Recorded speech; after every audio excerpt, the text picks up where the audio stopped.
La decisión de quién debe ser el candidato a la presidencia lo tiene que tomar la gente. Y los proyectos políticos tienen que construirse no alrededor de personas, sino de grandes planes para transformar el Perú los 30 años. Esta mañana, viniendo hacia la radio, en el taxi, conversaba con el conductor, Oscar, se llama él, y me decía que él pensaba que en el Perú necesitamos algo así como Bukele. Exitosa. Pero me decía algo más importante que eso incluso, que la gente está harta de los políticos y que lo que la gente necesita es algo que sea nuevo, y por eso tienen tanto éxito figuras como la del propio Bukele, o en Argentina, guardando las distancias, Javier Milei. Pero esto abrió la oportunidad para una conversación que yo creo que es la conversación que debemos tener en el Perú, que es el hacernos todos la pregunta de qué es lo que hay que hacer para salir de esta situación. Y yo creo que lo primero que debemos tener claro es que la discusión no puede seguir siendo quién va a ser el próximo candidato o candidata, porque de eso ya tuvimos suficiente. Es decir, no necesitamos a personas supuestas salvadoras que van a venir a enderezar las cosas, porque, insisto, eso ya lo probamos. Y esa fórmula no nos ha resuelto nada. Y esto nos tiene que llevar a una segunda reflexión, porque además mire lo que son los partidos, ¿eh? Todos están asociados, o sea, cada partido es una organización cuyo objetivo es poner a la presidencia a alguien. Se muere, lo atropellan, se intoxica, ¿no? O va preso o presa la dirigente del partido y se acabó el partido. Pero el problema de fondo, ¿cuál es? Que necesitamos que el Perú recupere el ejercicio de la política en el sentido cabal de la palabra. Es decir, que la política se haga en el Perú, no porque un grupo de oportunistas y logreros estén tratando de llegar al poder para una vez en el poder gestionar los recursos públicos para enriquecerse, sin resolver los grandes problemas del país que les interesan un comino. Eso tiene que acabarse en el Perú, pero para eso hay que construir algo nuevo, y eso algo nuevo tiene que estar construido no alrededor de un individuo, sino alrededor de un proyecto. Y en el Perú en las últimas décadas ha habido dos proyectos. Uno, el de Velasco Alvarado, que terminó como ya sabemos que terminó, es decir, tomó problemas reales de la sociedad como la reforma agraria, que había que hacerla y Belaúnde no se atrevió a hacerla en su primer gobierno, y que tenía dos tareas. Una justiciera, acabar con la explotación salvaje de campesinos, sobre todo en las haciendas de la Sierra del Perú, pero junto con eso la modernización de la agricultura peruana. Y el final de la historia del experimento de la reforma agraria de Velasco fue catastrófico. Los campesinos, cuyo patrón no va a comer más de tu pobreza, como decía Velasco, terminaron peor, muriéndose de hambre en el campo, huyendo del campo hacia las ciudades, porque simplemente la agricultura estaba quebrada.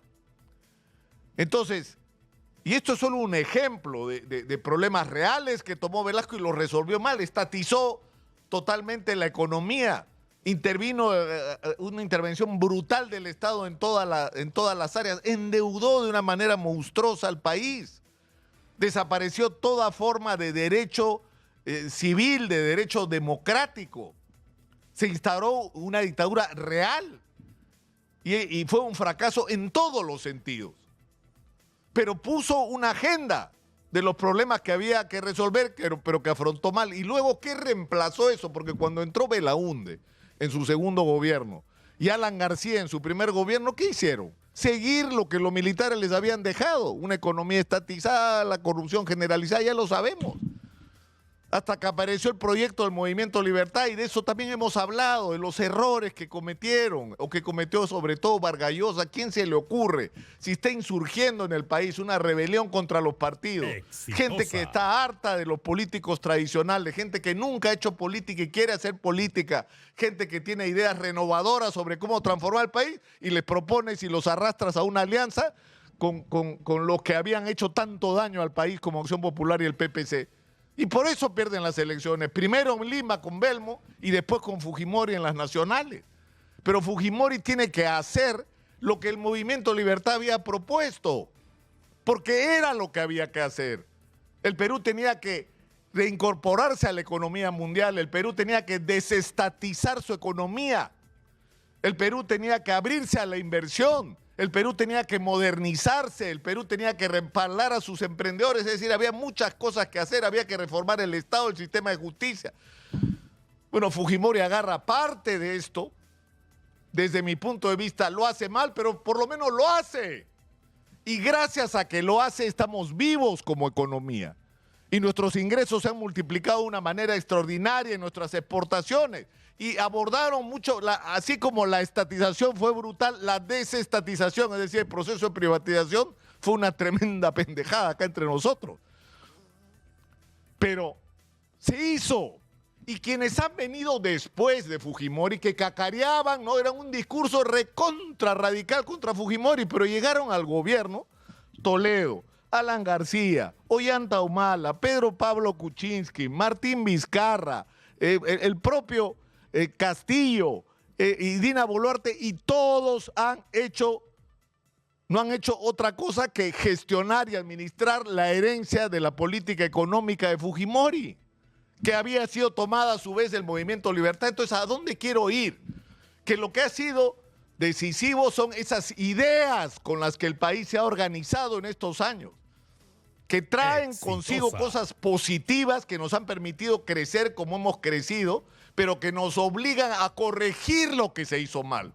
Y tenemos que pensar en eso hacia el futuro y, como dijo Miguel Vega Alvear, entender que estamos en un mundo diferente al que teníamos hace 35 años, cuando esas ideas se desarrollaron, cuando la mayor parte del comercio mundial se hacía en el Atlántico y hoy se hace en el Pacífico, cuando el papel en la economía mundial de China y cada vez más de la India es más importante. Y tenemos que entender que tenemos no solo recursos, sino una ubicación estratégica que nos puede permitir dar un salto extraordinario hacia adelante, pero eso implica tener ideas y un plan para los próximos 30 años. Y una vez más, y termino con esto, la decisión de quién debe ser el candidato a la presidencia lo tiene que tomar la gente. Y los proyectos políticos tienen que construirse no alrededor de personas, sino de grandes planes para transformar el Perú los 30 años. Y la decisión de si este o esto otro es el candidato a la presidencia lo tomará la gente en las elecciones primarias abiertas. Yo creo que no debería ser tan difícil empezar a pensar en estos términos. Termino por hoy. Soy Nicolás Lúcar. Esto es Hablemos Claro.